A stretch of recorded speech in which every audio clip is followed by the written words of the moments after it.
di Sumatera dari data Greenpeace, kebanyakan penggundulan hutan dilakukan karena aktivitas ilegal atau yang legal.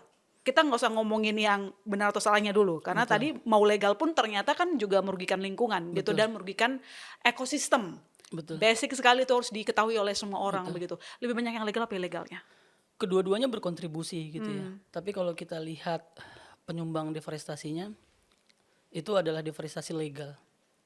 Legal. Legal. Legal yang Ada lulus izinnya. sensor, Ada izinnya. ada izinnya tanpa mempertimbangkan dampak buruknya atau asal kasih aja, atau sudah memenuhi standar dalam melakukan deforestasi misalnya? Inilah kenapa kita memungkinkan untuk menuntut dan meminta pertanggungjawaban kepada menteri-menteri yang berurusan dengan ini. Ada 3 menteri. Pertama, Menteri Kehutanan. Dia bertanggung jawab dan punya kewenangan soal pengelolaan hutan, termasuk memberikan izin di dalam kawasan hutan yang menjadi kewenangan dia, bahkan melepaskan kawasan hutan. Dan perlu diingat, dia memiliki fungsi pengawasan. Kedua, Kementerian ESDM. Dia memiliki kewenangan untuk memberikan izin tambang, baik itu di dalam kawasan hutan maupun di luar kawasan hutan, termasuk pengawasan perizinannya. Kemudian lingkungan hidup. Kementerian Lingkungan Hidup ini memberikan persetujuan lingkungan hidup gitu ya. Ketika mereka memberikan satu izin yang tadi Kak Ilona bilang, berarti ada kebijakan yang salah di situ. Ada kegagalan kebijakan. Dan ini membuktikan ada izin-izin di wilayah yang rentan terhadap bencana, sehingga begitu terjadi cuaca ekstrim, ekosistem ini nggak bisa menampung dan terjadilah bencana. Mahkamah Internasional itu Juli tahun 2025 mengeluarkan pernyataan bahwa negara-negara yang gagal melakukan tindakan pengendalian perubahan iklim atau melakukan kebijakan sehingga krisis iklim terjadi, itu dapat dituntut dan dianggap melanggar hukum internasional. Gitu. Jadi dalam podcast ini ya, bagi orang-orang Sumatera Utara, Aceh, Sumatera Barat, mungkin saat ini kita memang dalam proses pemulihan. Tapi begitu kita pulih, kita bisa bangkit dan kita bisa menuntut negara sampai ke Mahkamah Internasional. Dan peluang itu ada.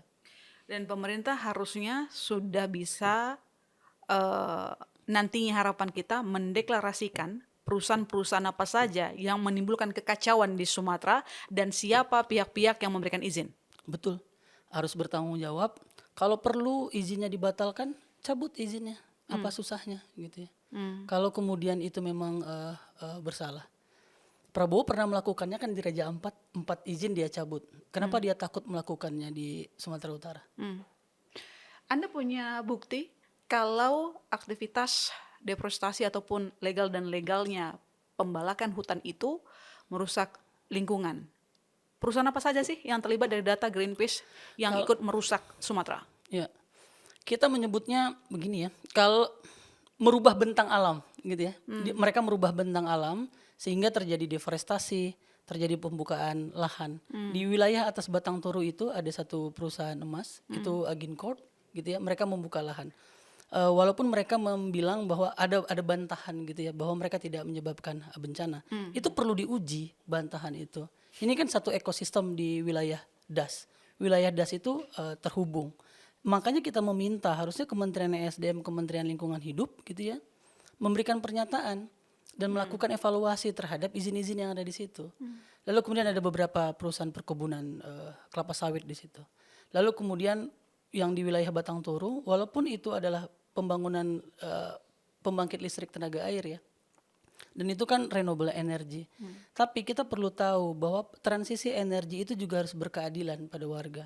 Jangan karena atas nama transisi energi kita mampu membabat hutan sekenanya sehingga ketika terjadi bencana, ketika terjadi extreme weather, bencana terjadi gitu. Jadi transisi energi itu penting dan sangat penting dan harus dilakukan Indonesia. Dan salah satu bencana ini terjadi gara-gara kita lambat sekali melakukan transisi energi dari fossil fuel, dan itu ada data-data sainsnya gitu ya. Nah tapi proses itu pun harus dilakukan secara berkeadilan, jangan sampai dia menyebabkan bencana secara langsung. Contohnya ya banjir yang terjadi di Sumatera Utara saat ini. Jadi Mas Iqbal, siapa yang harus bertanggung jawab atas hilangnya banyak korban di Sumatera? Ya. Yang bisa dimintai pertanggungjawaban adalah 3 menteri tadi ya untuk saat ini. Pertama adalah Menteri Kehutanan, lalu Pak Raja Juli Antoni, lalu kemudian Menteri SDM Pak Bahlil Lahadalia, lalu kemudian Pak Hanif Faisal Rafiq itu Menteri Lingkungan Hidup.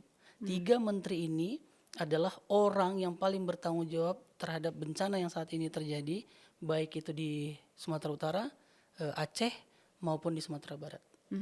Ini seharusnya jadi ajang pembuktian nggak sih untuk pemerintah membuktikan diri bahwa mereka peduli terhadap ekologi, terhadap kehidupan. Jadi harus berani sebutin namanya siapa, siapa yang kasih izin, jangan pandang bulu. Betul, betul. Dan jangan selalu selalu bilang izinnya ini keluar bukan zaman saya. Kan selalu begitu kan. Ini deforestasinya terjadi 10-an tahun, bahkan saya belum menjabat. Mungkin saya masih jadi supir angkot di Kota Sorong misalnya gitu ya. Kan dia selalu bilang gitu kan. Ini bukan soal dia yang memberikan izin. Sebagai menteri, dia memiliki hak melakukan pengawasan. Kalau seandainya ini terjadi tanpa pengawasan, berarti ada kelalaian di situ. Kelalaiannya apa? Melakukan pengawasan terhadap izin-izin yang sudah mereka berikan. Izin ini kan diberikan oleh negara. Menteri itu memang orang, tapi kan atas nama negara. Ya lu harus bertanggung jawab. Dan yang kita paling bisa mintai pertanggungjawabannya adalah 3 menteri ini ya untuk saat ini. Anda optimis akan dibuka nama-namanya? Saya optimis ya. Kalau menteri ini 3 mau dipersalahkan, Anda buka siapa yang salah. Kalau enggak ya kita akan menuntut 3 menteri ini kan terus. Dan kita pernah menang loh. Gugatan Kalimantan Tengah terhadap gugatan presiden akibat kebakaran hutan itu dimenangkan sama warga Kalimantan Tengah, Bang Rio Rompas. Dia menang. Jakarta kita pernah loh menang menuntut presiden, gubernur Jakarta, gubernur Banten, Jawa Barat waktu itu dan menang gitu. Walaupun negara akhirnya tidak melakukan apa-apa ya dan melakukan banding waktu itu Jokowi kalah gitu ya. Tapi ada bukti bahwa warga negara melakukan penuntutan melalui sistem peradilan dan kita menang. Dan itu membuktikan, kita menang itu membuktikan bahwa negara pernah melakukan kebijakan yang salah. Kalau pemerintah sudah tahu dia salah, evaluasilah gitu. Kecuali pemerintah kita memang denial ya.